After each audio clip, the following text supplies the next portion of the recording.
Hey y'all, welcome to Miss Clarke's chemistry class. Are you struggling with scientific notation? I'm here to help with my hacks. Scientific notation. It's a shorthand way to write a very long number. Now, very long numbers could be really big numbers or really little numbers.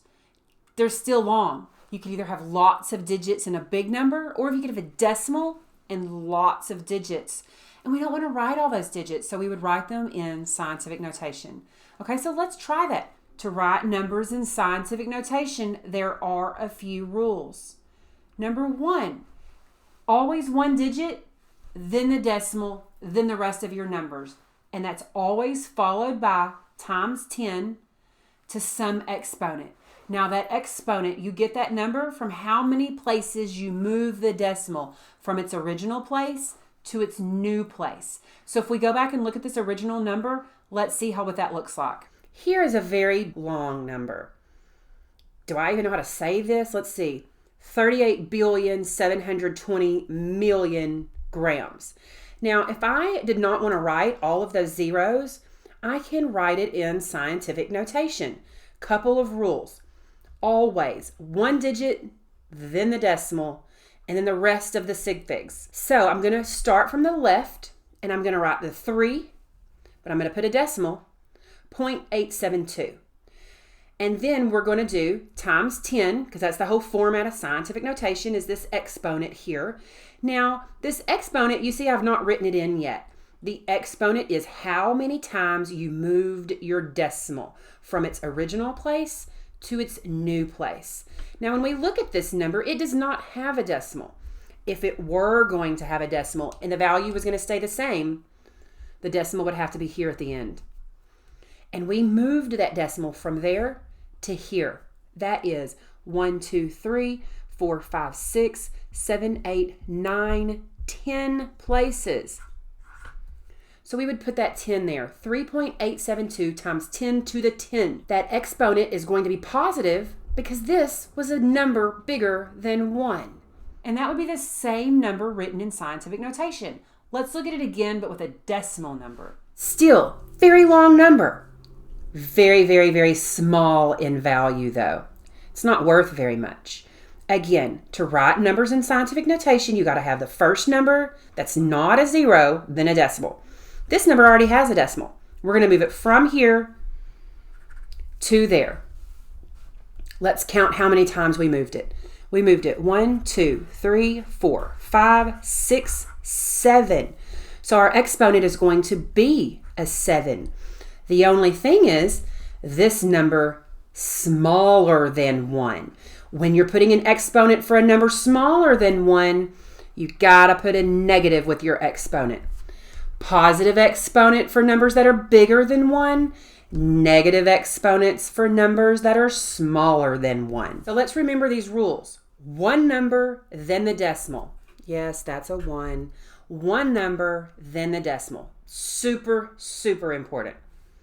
Big numbers get a positive exponent. Small numbers get a negative exponent. Let's try some more examples. Big number, no decimal. Here it is. So we moved it 1, 2, 3, 4, 5, 6, 7, 8, 9, 10, 11, 12, 13, 14, 15. I'm going to write that so I don't forget. I come down here, one number, then the decimal, then the rest of my numbers times 10 to the 15. And that's a positive 15 because this number was way bigger than 1. Here's a decimal number. The decimal already is there. We want to move it from here to here because we got to have one number then the decimal. So 3.2. We moved that decimal 1, 2, 3, 4 places. And we put that negative exponent because this is a decimal. Here, why don't you push pause and you work these other examples? That leaves you 1, 2, 3, 4 problems to work on your own. Okay, here's your answers. Most of the time in chemistry, we don't write numbers in scientific notation. I mean, we do, but most of the time we're doing math with scientific notation. We're multiplying, we're dividing, we're adding and subtracting. And I'm going to be super honest with you. I don't make my students really learn what scientific notation is. For some reason, The state has taken that out of the standards. They think it's not important because you can use a calculator, and you can use a calculator.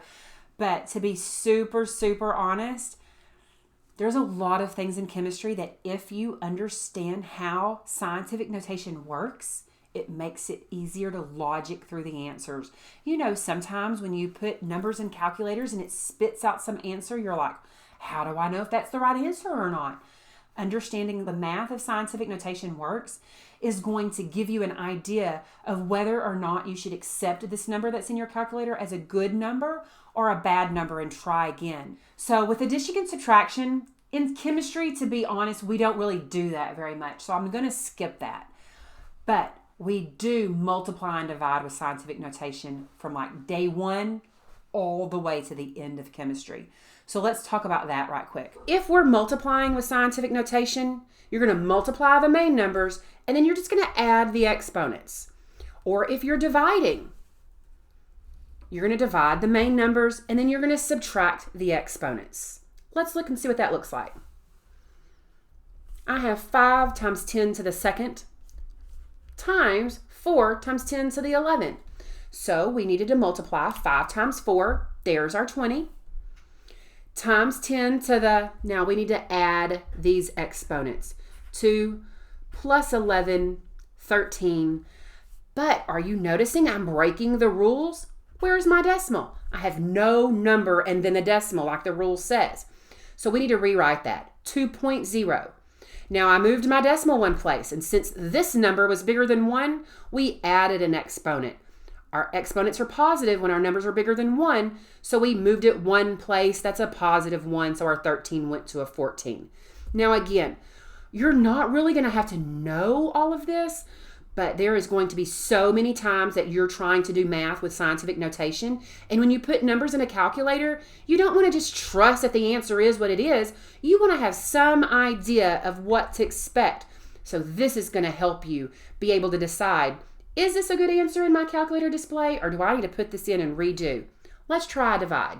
Now when we're dividing, it's kind of the opposite situation because multiplying and dividing are opposites of each other.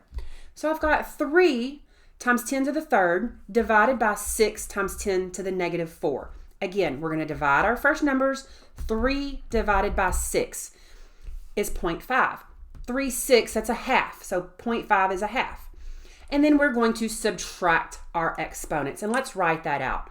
3 minus, because we're dividing, a negative 4. Let's remember a little bit of our algebra. I know algebra. Boo, we hate it, but it's so helpful. So we've got a negative and a negative. Hopefully remember that means positive. So 3 plus 4, that's where we get this exponent of a 7. Yes, I do see that. I hope you're noticing it as well. I'm supposed to have a number and then a decimal, and right now I have a decimal and then a number. This is not in correct scientific notation form. I need to move that decimal back 1. And since this number was less than 1, that's a negative exponent. So 7 minus 1 is 6. That's where that 6 comes from. So if you remember, when you're multiplying with scientific notation, your exponents are going to add. And when you're dividing with exponents, they're going to subtract. In the future, it will definitely help you to look at your calculator display and think, is this a good answer? Is it not a good answer? You'll be able to decide now that you understand how scientific notation works. If this video was helpful, press the like button. If you need me to make another video that I've not made yet that will help you, put that in the comments down below. Don't forget to subscribe. Bye, y'all.